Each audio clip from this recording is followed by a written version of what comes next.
can't complain about the views we wake up to. No. It's been a beautiful morning after that storm last night. Standing in the sun, you feel nice and warm. We've had our egg and bacon, and the smoky bacon came from the Geestown bakery. Very, very nice. Good.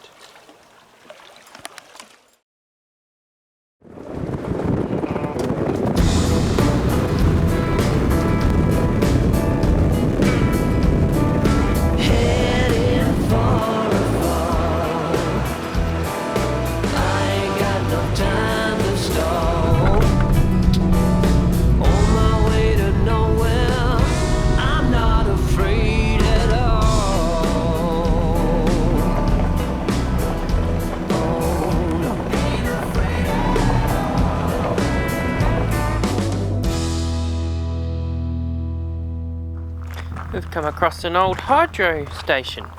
Waddamana. How do you say it?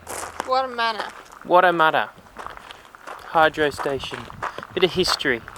We'll go check it out.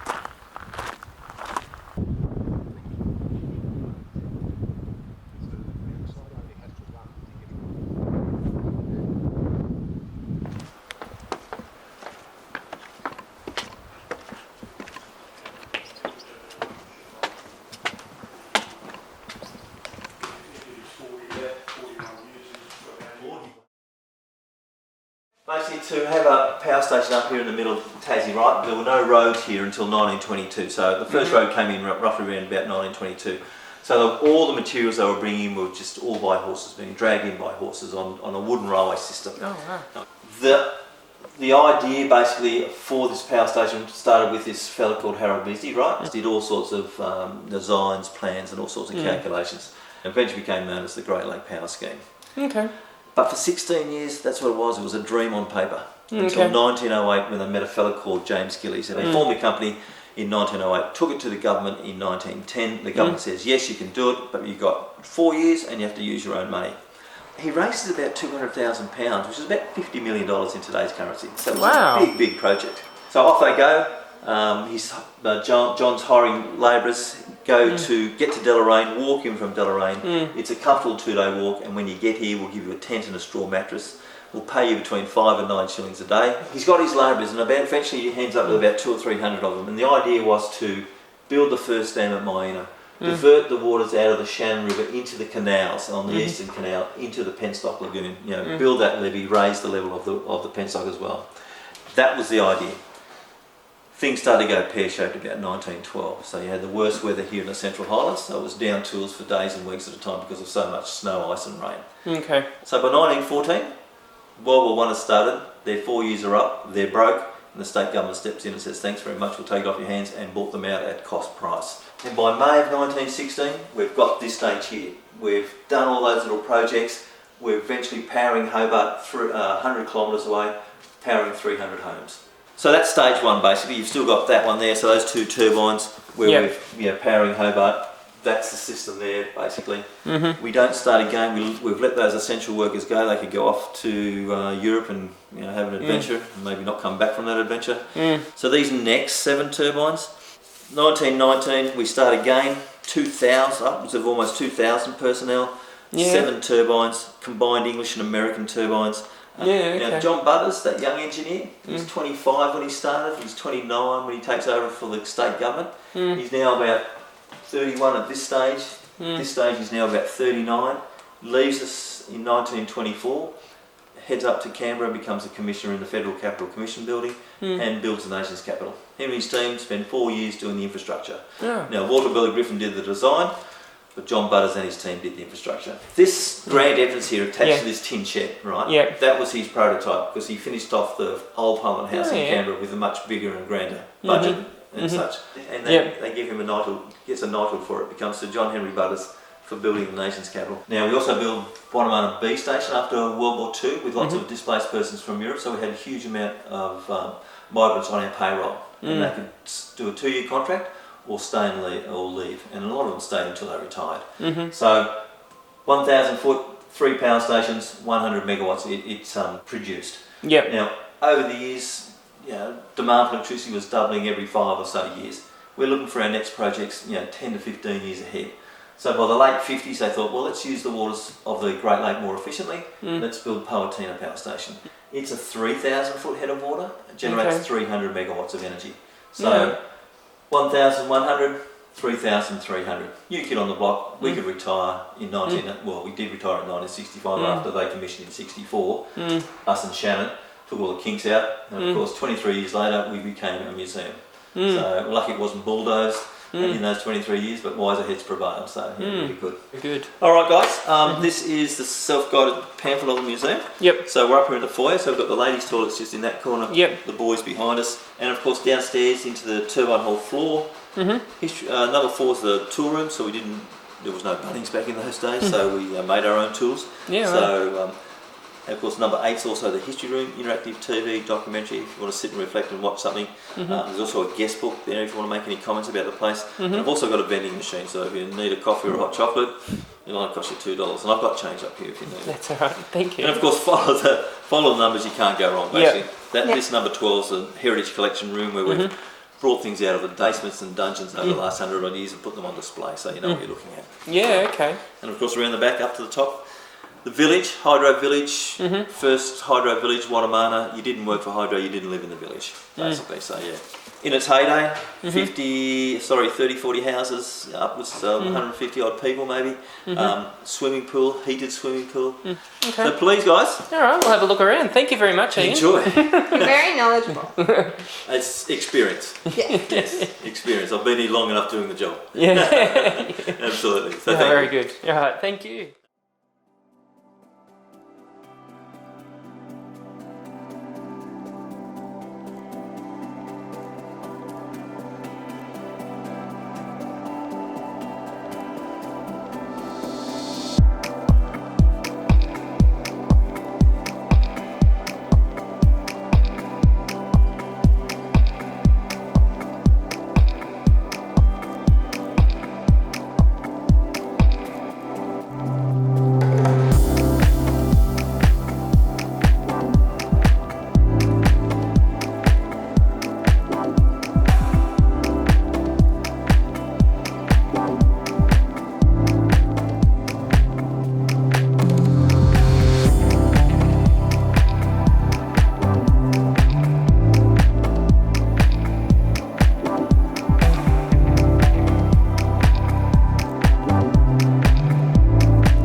think that this design would be fairly simple, but when you look into it and see what's involved and what they had to do to make sure it ran and operated correctly, there's a lot involved, especially for back in the early 19th century. So this one's got its lid off, as you can see, and there's the paddles where the water comes through. The water will come from up the hill, which is down that way. It'll come in. And yeah, it's pretty simple to work out that it has a very large shaft here that runs an extremely large alternator. So the alternator consists of copper that's wound very, very tightly, and you run a magnetic field past it, which causes an alternating current, which is, yeah, well, they call it an alternator. So those inside there, the orange parts would be the magnets, on the outside would be the copper coils. Looking at it, that's what I'm assuming that is how it would be built. But you can overpower that, and that's what can cause fires. So what's involved here is they do have, well, they call it the governor, this green machine just here. It's run by this belt, which is used as a bit of a brake, and it could control how much water was allowed into the paddles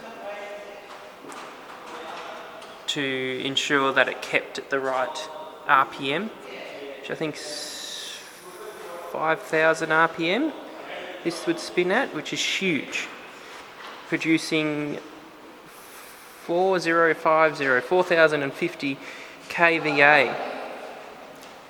This was one of the very first alternators or generators, whatever you want to call it. That was first built in this shed. They then moved on and made more. Oh my names, what have you found? I'm reading the hospital day book. Oh. Day book. What they had to write in the hospital booklet every day. Well, they kept the records in the book. So there's a lot of people with colds, a lot of people with rashes. Okay. So this obviously kept Some all the people- workers' health up to date. Yeah. Kept on top of it. Make sure diseases don't spread. Yeah, but also they were documenting the treatments they gave them and all that sort of stuff too, and it says who's paid and who hasn't paid. Oh yeah. It was all that documentation in one book. These days you've got pages and pages to fill out on it. Yes.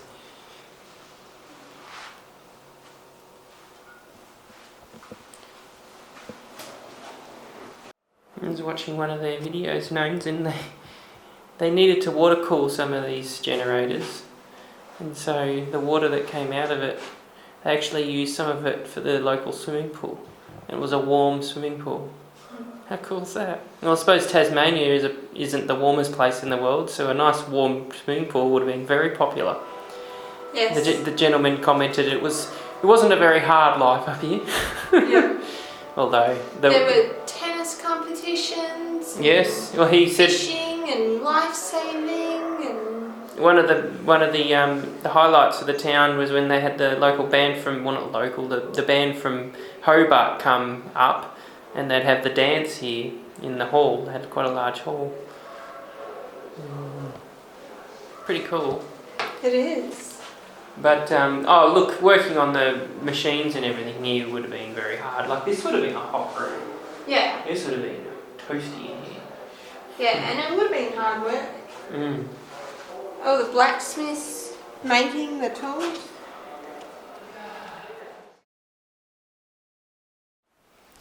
Well, I quite enjoyed that. Yeah, it gives you a lot about the history of this Waddamana town and village, and even about the hydro.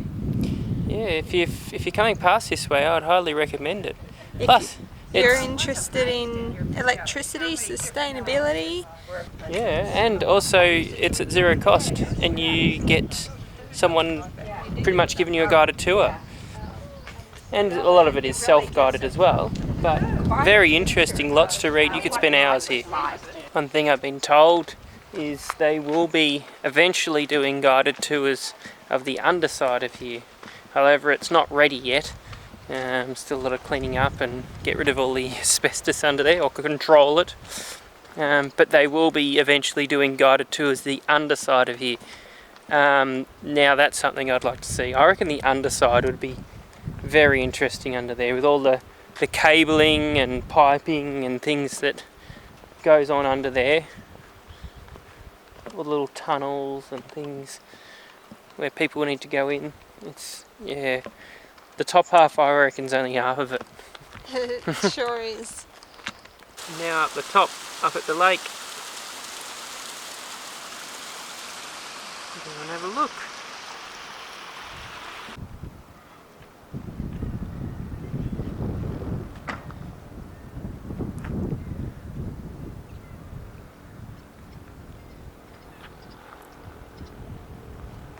So this way is where all the water went, down to the hydro station. Up here at the lake, and we thought we'll have some lunch. We're just going to go on a walk. So we are down here, we'll probably leave the car here. We'll walk up and we'll go check out this ladies' walk. Just check out this area and then come back.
Yeah, it's because the bridge has fallen apart and they don't want to fix it.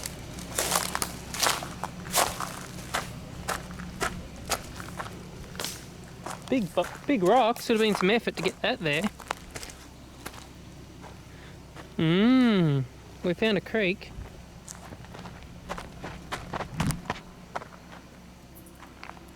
She's an old bridge. Now let's find some other way around.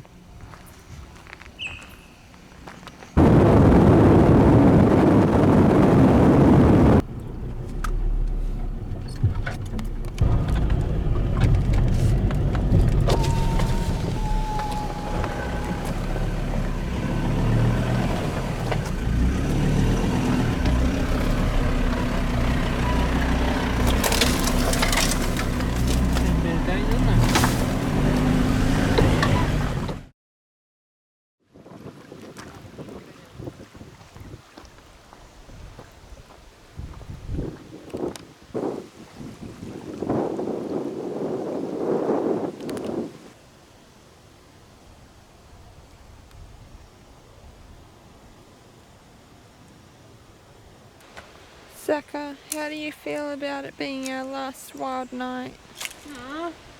What? Our trip's almost over. But I don't want it to be over. Gonna make it a good one. Dinner has been cooked on the fire. Light down. Good job. Well, I couldn't see it.